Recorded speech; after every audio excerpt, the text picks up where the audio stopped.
भी आ रही है। उनमें देखो अब कितने भी लिया तो घी का पीपा ले लो रोज ना, कितने बदल रहे कहने कोई चीज़ है वो इतनी शुद्ध चीज़ है, पर उसको अपन पहचानते नहीं है। अगर ये पहचान यही है, अगर शुद्ध मतलब अपन मैं तो जब जैविक खेती कर दी जाए तो मतलब नाप आ जाए हमारे एरिया, और इसमें कोई नुकसान नहीं होगा। एक बार भले तुम जैसे अब 3 कट्टा दे रहे हो ना, 10-20 किलो दे लो, पर देसी खाद दो, वर्मी कंपोस्ट दो। अगर देना, अगर भाई देख ले कम कतई नहीं बैठेगा बिल्कुल। टाइम पे पानी, अभी जो देसी गेहूँ है अपने एक पानी में पकते हैं, अगर दूसरा पानी दे दिया तो खराब हो जाएगा, मात्र एक पानी में। तो क्या दिक्कत है अपन देसी गेहूँ करवाओगे? ये वैज्ञानिक ने बताया कि एक पानी से ज़्यादा नहीं। ठीक है।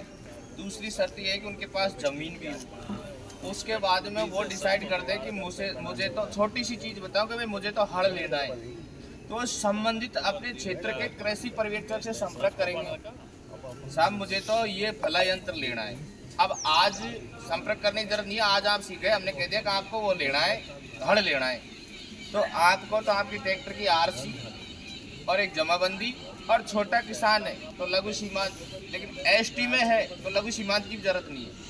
और वो उसका एक वो बनवाना पड़ेगा डीलर से कोटेशन बिल, उसमें आता है कि मैं फला यंत्र दूंगा और उसकी रेट इतनी है, यंत्र का नाम आता है। वो फाइल हमें अगर स्वयं किसान परफेक्ट है तो अपने मोबाइल से कर ले, या संबंधित कोई मित्र पर जाके ऑनलाइन करवा ले। फिर उसकी दस्तावेजों की जांच होती है, फिर वो फाइल वापस आती है।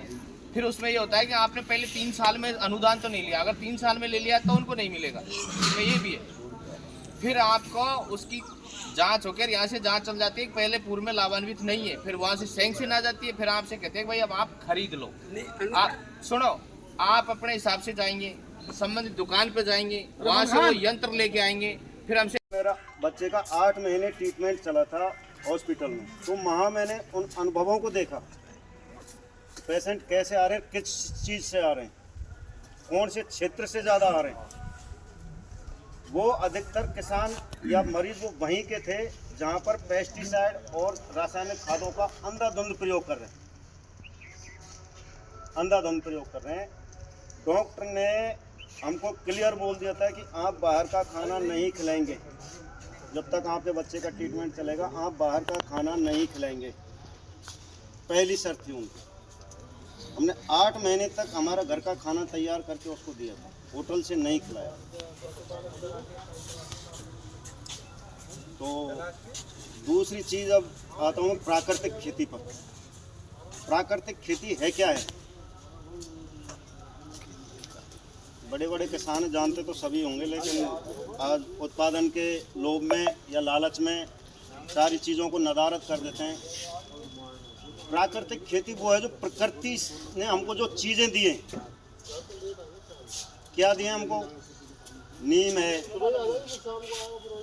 जो भी घास फूस के ये हैं, इनको सबको गड़ाओ सड़ाओ ड्रम में। जैसे प्रमुख साहब ने ये कर रखा है, इसमें पीपल के पेड़ के आधा किलो मिट्टी, बेसन 1 किलो से 2 किलो, गुड़ 1 किलो से 2 किलो, गौमूत्र 10 से 20 किलो लीटर, और 10 से 20 किलो ही गाय का गोबर, देसी गाय का। उसको आप 15 दिन तक ड्रम में रोज एक बार हिलाएं, एक बार हिलाएं। 15 दिन में आपका वो तैयार होगा। उसको छान के आप अपनी फसल में दो। अभी जैसे सर ने बताया कि प्रोडक्शन 1 साल ज़रूर कम होगा थोड़ा सा, तो वो तो होगा ही, लेकिन अगली साल इतना कम नहीं होगा। जैसे अपने 40 मन होता है तो 35 मन हो जाएगा। इतना नहीं होगा कि 40 मन की जगह हमारा 20 मन या 25 मन ही रह जाएगा, नहीं होगा। उस चीज़ को अपने बच्चों को खिलाओ और खुद खाओ। ज़्यादा नहीं करते तो इतना करो कि भाई अपने घर के लिए ज़्यादा मत करो। आप एक बार प्रैक्टिकल करके देखो, सिर्फ 1 बीघा से आप 1 कट्टा भी मान लो ज़्यादा नहीं दे रहे, 1 कट्टा यूरिया दे रहे हैं, तो आप 20 किलो यूरिया ले लो, 25 किलो ले लो, इससे ज़्यादा मत लो लास्ट टाइम तक। उसमें आपके पास में वर्मी कंपोस्ट है तो वो मिलाओ। उतना भी नहीं है, यदि कम करना चाहते हो तो आप उसमें ही देख लो कि अपने 2-3 जो रस्ते बनाए जाते हैं उनमें वर्मी कंपोस्ट और आधा यूरिया दे के देख लो, राखले खेत में उसको देख लो, और उनकी कटाई अलग अलग करवा पर उसको खाओ, स्वाद भी अलग रहेगा आपको, हर तरह से वो फायदेमंद रहेगा। सर मैं निवेदन कर दूं आपसे, हमारे भारत सरकार द्वारा मिशन चलाया जा रहा है जिसमें खाद्य तेलों की बढ़ोतरी को लेकर के इस मिशन को प्रमुखता से चलाया जा रहा है। अब ये मिशन 2 दिवसीय था। इसमें 30 किसान माननौज के और 30 किसान नांगल शेरपुर से थे। 2 क्लस्टर के किसान थे। उनका 2 दिवसीय प्रशिक्षण था, जिसमें प्रथम दिवस संबंधित मुख्यालयों पर दिया गया और द्वितीय दिवस के दिन किसानों को ऑयल बढ़ोतरी के साथ साथ जैविक खेती, प्राकृतिक खेती के तहत जो काडा इकाई निर्माण और खेतों में किस तरह से उस काडा का उपयोग करें, कौन से समय पे करें, कौन कौन से उसमें खादों का उपयोग करें, इस तरह से तैयार करने वाली विधियों को बारे में किसानों को रूबरू कराया। साथ में ही सुनील जी जो अभी डेनमार्क में विजिट करके आए, वहाँ हाई टेक्नोलॉजी से जो उत्पादन लिया जा रहा है उसके बारे में भी सुनील जी ने किसानों को रूबरू करके बताया। और फार्म पे जहाँ पर वर्मी कंपोस्ट यूनिट थी, इसके अलावा जो जीवामृत, बीजामृत, 10 परणी, नीमास्त्र वगैरह जो बनाए जा रहे थे, सब के बारे में किसान को एक एक चीज़ के बारे में बताया गया। किसानों ने इसको सीखा और छोटे स्तर से किसानों ने भी ये शपथ ली है कि हम छोटे स्तर से इसको लागू चालू करेंगे। पहले हमारे घरेलू उपयोग के लिए खाद्यान्न तैयार करेंगे जैविक रूप से, फिर धीरे धीरे हम इसको बड़े स्तर पर करेंगे, क्योंकि इससे हमारी ज़मीन की उपजाऊपन भी बचता है और इसके साथ में ही पैदावार ज़्यादा मिलती है। मन जो हमारे उपज है उसका भाव हमारे मन से मिलता है और हम संबंधित बोर्ड में इसकी जांच करवा के और ये कहीं भी हम हमारे स्तर पर जो जैविक खेती से उत्पादन मिल रहा है उसकी बिक्री कर सकते हैं। ये सर मेरा किसानों को आपने काफ़ी किसानों के हित को लेकर के बातें बताई जी, यहाँ तक आपकी बात बिल्कुल करेक्ट है। धरातल पर कब तक किसान इसको अग्रसर कर पाएंगे? ये हमारा प्रमुख उद्देश्य रहा है कि आज तक जो ज़्यादातर हमने किसानों को प्रशिक्षण दिया है वो थ्योरिकल ज़्यादा था और थ्योरिकल में किसान सुन लेते हैं लेकिन उसको धरातल पर नहीं कर पाते। जब किसान प्रैक्टिकल अगर कोई चीज़ को जाके समझते हैं, देखते हैं और फिर उसको रिजल्ट को भी देखते हैं तो किसान स्वयं भी प्रभावित होता है और वो स्वयं अपने स्तर पर करने का प्रयास करता है और वो सफल भी होता है। राजस्थान सरकार ने लगभग 25-30 वर्ष से पहले से हमारे क्षेत्र में, मैं 25-30 वर्ष पहले की बात बता रहा हूँ, कृषि विभाग, कृषि का जो एग्रीकल्चर डिपार्टमेंट है उसकी तरफ से सरकार ने द्वारा यहाँ पर जो संकाय विभाग, बायोलॉजी या आर्ट वाले जो पेपर देते हैं बच्चे, तो इसी तरीके से कृषि विभाग का बना रखा है। ठीक है, यहाँ तक सही है सर? आप मुझे थोड़ा सा ये बताइए कि जो उसमें पढ़ते हैं बच्चे, कृषि विभाग में एग्रीकल्चर पढ़ते हैं, 10th के बाद जब जूनियर, सीनियर और कॉलेज में पहुंचते हैं, कॉलेज में पहुंचने के बाद वो पढ़ के आते हैं, उसके अलावा हट करके आपने उससे अलग बताइए बात या कोई नई बात बताइए। और यदि नई बात बताइए आपने तो बात अलग होती है, और यदि वो पुरानी बात बताइए तो फिर वो शिक्षा का क्या महत्व है, ये थोड़ा सा बता दीजिए। देखो, जितने भी किसान आए वो नई पढ़ाई करके नहीं होकर ये पुराने ही ज्ञान वाले हैं जी। इनको हमने न्यू टेक्नोलॉजी के बारे में बताया।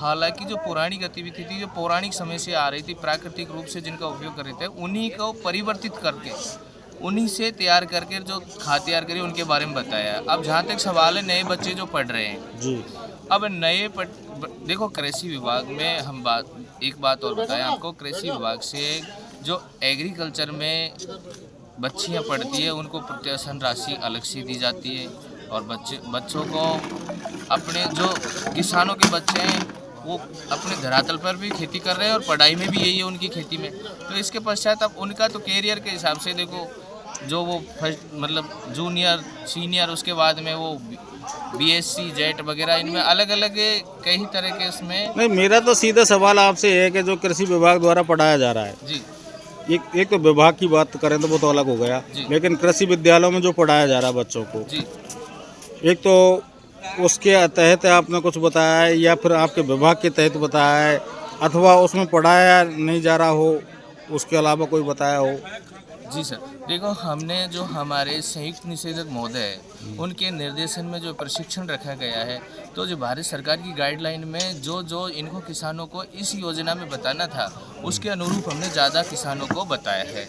और जो विद्यार्थी वर्तमान में पढ़ रहे हैं उनको सभी चीज़ों से जोड़ कर बताया गया। उसमें पशुपालन भी है, उसमें जो जीव विज्ञान भी है, उनका जंतु जीव, उनमें उसमें तो सभी चीज़ों को समेकित रूप से बताया गया है।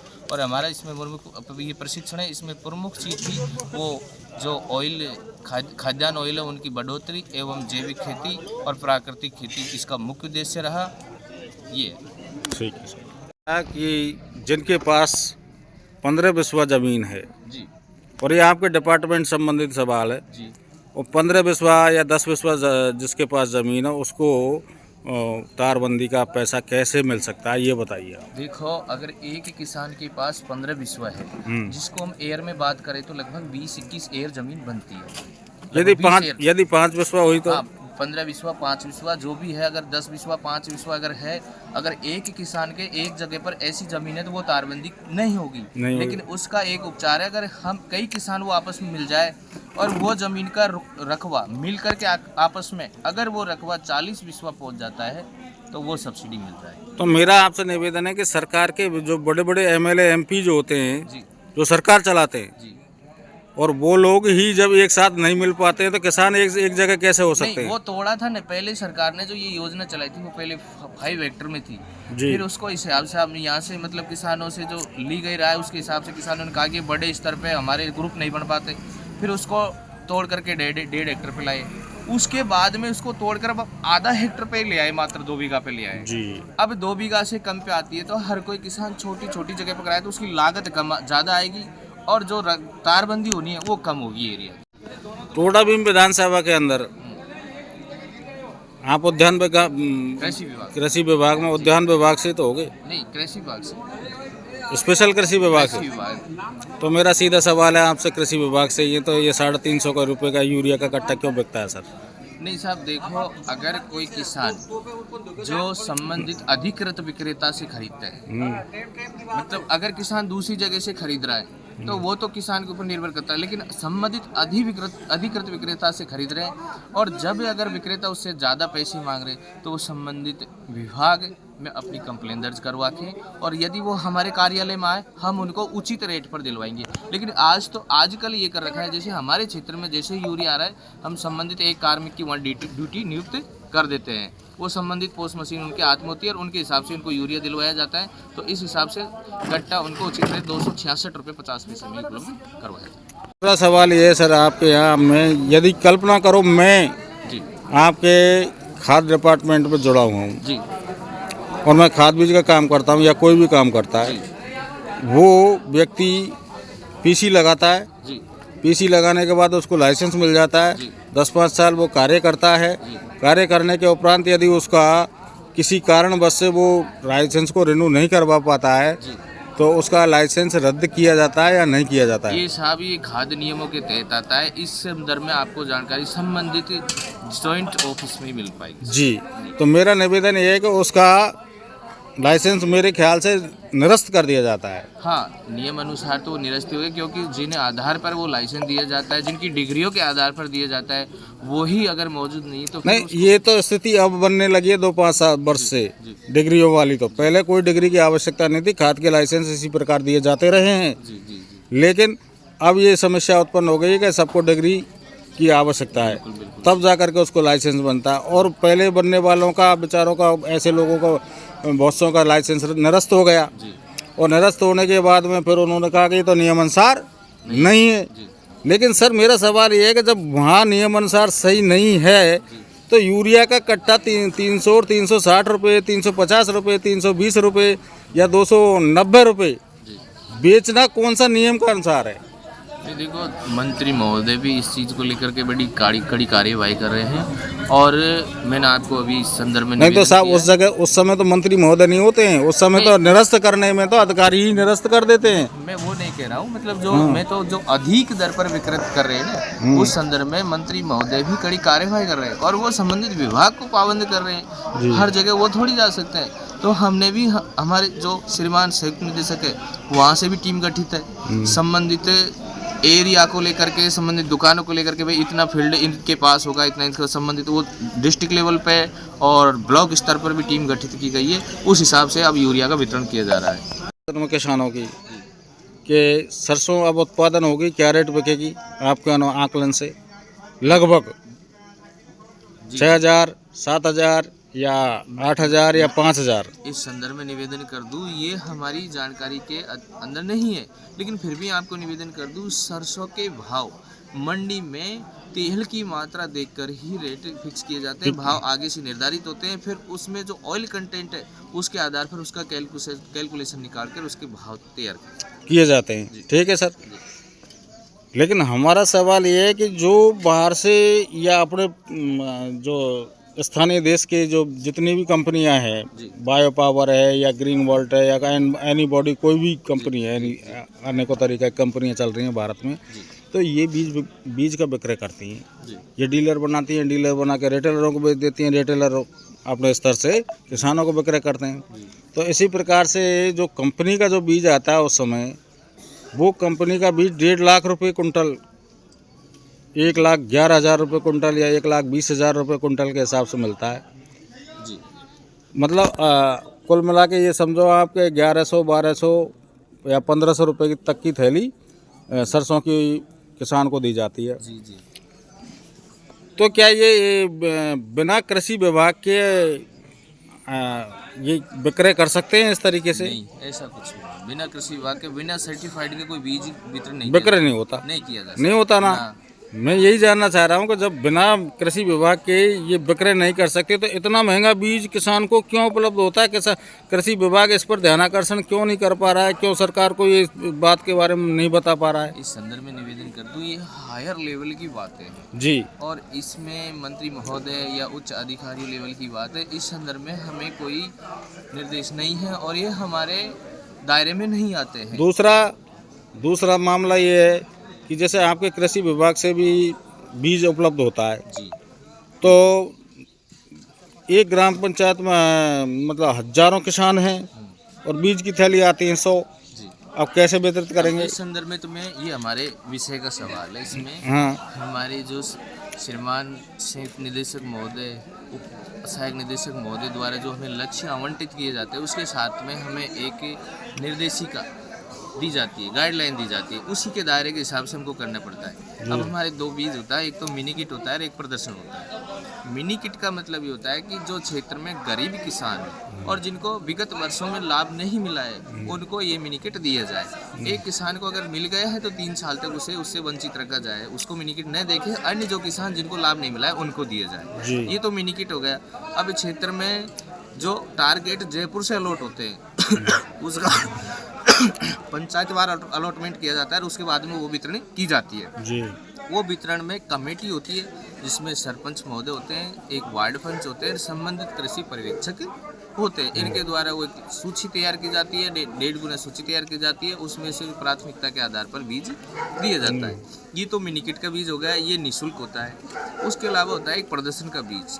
अब किसान की धारणा होती है कि बीज आया है, हालांकि प्रदर्शन का बीज किसान को डिमांड के हिसाब से नहीं होता है। वो प्रदर्शन का बीज कृषि पर्यवेक्षक की देख रेख में उत्पादन किया जाता है। एक पर्टिकुलर स्थान का चयन किया जाता है जो रोड के नज़दीक हो और उसको लगा के फिर उसमें कृषि पर्यवेक्षक द्वारा बताई गई उसके हिसाब से उसमें उर्वरकों का उपयोग किया जाता है। फिर उसमें अन्य किसानों का विजिट करवाया जाता है और इस आधार पर वो प्रदर्शन का आयोजन होता है। तो ऐसे में तो मतलब बहुत सारे तो किसान बेचारे वंचित रह जाते हैं और एक दशा भ्रमित होते हैं कि यार हमारे लिए बीज उपलब्ध नहीं हुआ, हमारे को ये नहीं हुआ। मैं आपको निवेदन करता हूँ, अगर कृषि विभाग के माध्यम से ही अगर राजस्थान सरकार बीज का वितरण करवा देती तो प्राइवेट डीलर की आवश्यकता नहीं पड़ती जी। हमारे माध्यम से खाद बटवाई देती सरकार, तो फिर प्राइवेट डीलरों की आवश्यकता। ये हमारा सरकार का उद्देश्य है जैसे कहीं दूसरी जगह कोई वेराइटी तैयार की और उसको इस क्षेत्र में लाया जाता है, फिर यहाँ पे उसको बोया जाता है हमारे पर्टिकुलर में। हम ऐप में जाते हैं, फिर कौन से खेत में बुआई हुई इसकी ऐप के माध्यम से उसकी जियो टैगिंग होती है, फिर उसकी समय समय पर ग्रोथ जैसे ही वो बढ़ती है तब होती है, फ्लोरिंग पे होती है, फिर उपज पे होती है, फिर फाइनल पे होती है, उसकी अलग अलग टाइम पे फोटोग्राफी होती है, फिर उसका उपज कैलकुलेशन किया जाता है। उस आधार पर उस उपज को उस एरिया में जहाँ पैदावार ज़्यादा मिल रही है उस एरिया के लिए अधिकृत कर दिया जाता है। किसान के पास 3 बच्चे या 5 बच्चे या 7 बच्चे और वो किसान बुजुर्ग है जी और उस किसान को ज़मीन है उसके 15 बीघा या 10 बीघा 5 बीघा 9 बीघा कितनी भी मान लो जी और उस किसान को तारबंदी की आवश्यकता है जी और ज़मीन बोलती है उसके पिता के नाम, तो उस किसान को तारबंदी का क्या किस तरीके से मिल पाएगी? एक किसान को अधिकतम 400 मीटर है।